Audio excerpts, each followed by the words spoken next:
What's going on, guys? It has been a while that I've actually filmed the ABARTH, but today's video is going to be about why young drivers should buy a Fiat 500 595 ABARTH.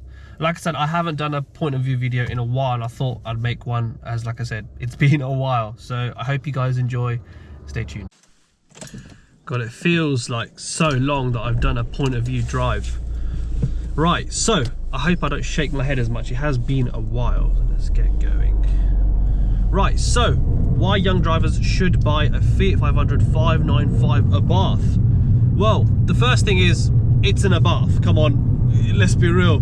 Probably one of the most ideal and coolest first performance-ish car for a young driver, 17, 18, usually 18 to 19. So the first thing we'll talk about is tax. So this is all the information that I got off my wife, and obviously I've seen it and all that good stuff.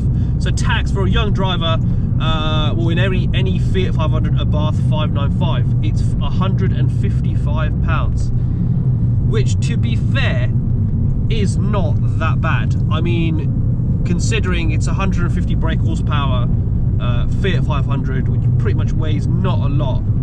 We will be finishing off with a performance test to kind of show you guys what the performance is like and all that good stuff. So tax wise, decent, not that bad. I mean, if it was like £120, I'd be like, all right, fair enough. But 150, I mean, considering I drive an M140i, £150 is not a lot. So that's pretty much tax out the way. I mean, that's, to be fair, it's not that bad. A full tank. So I've asked my wife, what's it like for a full tank? She's actually put in £45. I think I'd say, let's say £50 for a full tank, which is not that bad. Considering it's a 1.4 turbo, and the turbo is pretty big in this car. So I've seen it, because I'll be, hopefully soon I'll be putting a downpipe on there, so that should be interesting. So £50 for full tank, 45.50, £5 if it's not that much, but still pretty decent for a 1.4 with 150 brake, and it's quite nippy. I mean, third gear, that's it, and pull.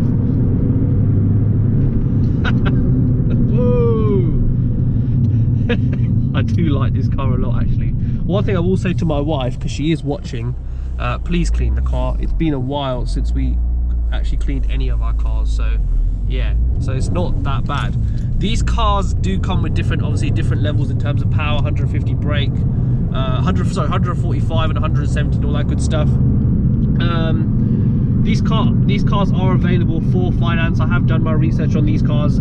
They do offer very good finance option for you guys. Obviously go with PCP, because there is more flexibility, and obviously you get that chance to actually own the car, which is great. Obviously HB, still same thing, but less flexibility. I'm not going to go to the whole finance world and all that good stuff. But these can average from, I'd say, roughly, depending on the price of the vehicle, they roughly average from £80 all the way up to £200, which is still not that bad. Something considering it's these cars, they're still pretty new. They're not that old. I mean, my wife, she doesn't pay a lot for this car, which is great. Just a little bit over £100, which is not that bad a month.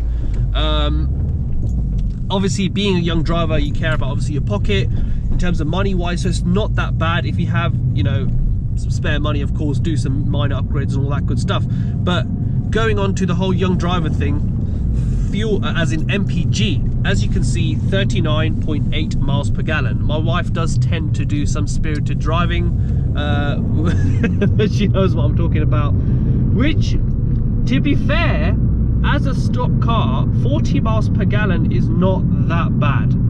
I mean, for someone who's owned a 5 litre, now obviously own a 3 litre turbo, 40 miles per gallon is MPG galore for me. I wish I could get that, but 40 miles per gallon is actually very good. Obviously, once we start modifying it, mapping it and all that good stuff, obviously, I think, honestly, realistically, the lowest this could probably go is, I'd say, 28 to 29 miles per gallon, which is still, like I said, not that bad. Right, so to the final thing, which a lot of young drivers is their biggest worry? Insurance. So I am going to be very, very honest with you guys. My wife, I think she has like, I was whole insurance issues and all that good stuff, but I'm pretty sure she has no, so she has like zero no claims bonus. Long story short, it's not a lot. She pays less than £1,000. I believe it's £800 for a whole year, which, considering being a performance hot hatch, which is still, like I said, not that bad. I mean, one of my friends who owns a Fiat 500 ABARTH, it's a 695 actually, modified it and all that good stuff. I think he's pushing like over 200 brake or whatever. It's pretty cool.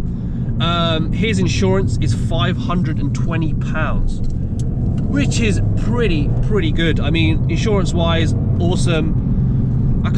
There's not much to say in terms of this car being the most ideal performance hot hatch for a lot of young drivers. I mean, I know some young drivers, I've seen young drivers 17, 18 years old getting a Fiat 500, ABARTH of course, still very, very good. I mean, I can't really fault this car.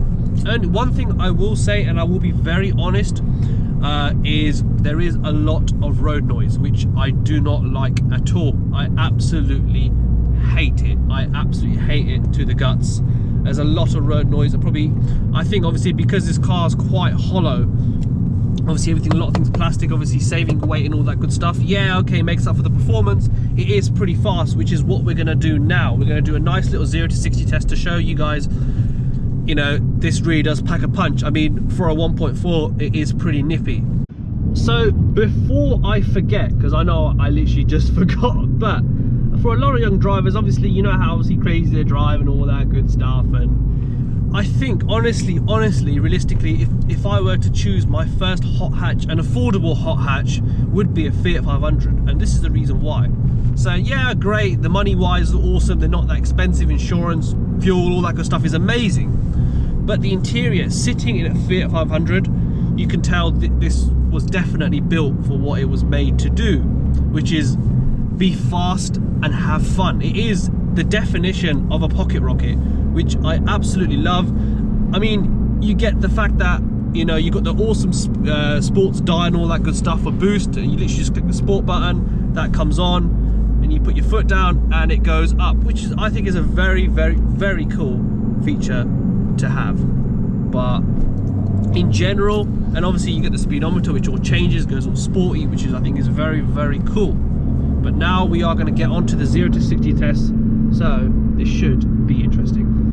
2, 1, go. A lot of wheel spin. Come on, come on, 40. Come on, come on, come on, come on, come on, come on, come on. That's it. It's not registering. 1, go. Come on. Come on, come on, that's it. Go, go, go, go, go, go.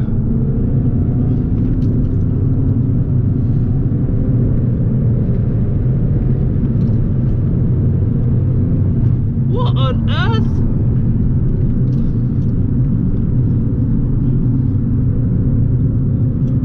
Right, guys, I'm not even going to bother doing a 0 to 60 because my draggy seems to be messing up. Don't know why. But I have done a 0 to 60 in the past, and that link's in the bio, so make sure to check it out. I do apologize to finish off the video with a total fail of a 0 to 60. I don't know what's going on with my draggy today, but it's saying I did 0 to 60 in 17 seconds. What? what on earth? So yeah, guys, I hope you guys enjoyed. I hope you guys actually found that informative, obviously, in terms of if you are considered to buy a 595 ABARTH or 695 ABARTH. I hope this has actually given you some decent information. Once again, I apologize for that fail of a 0 to 60. My wife is going to kill me.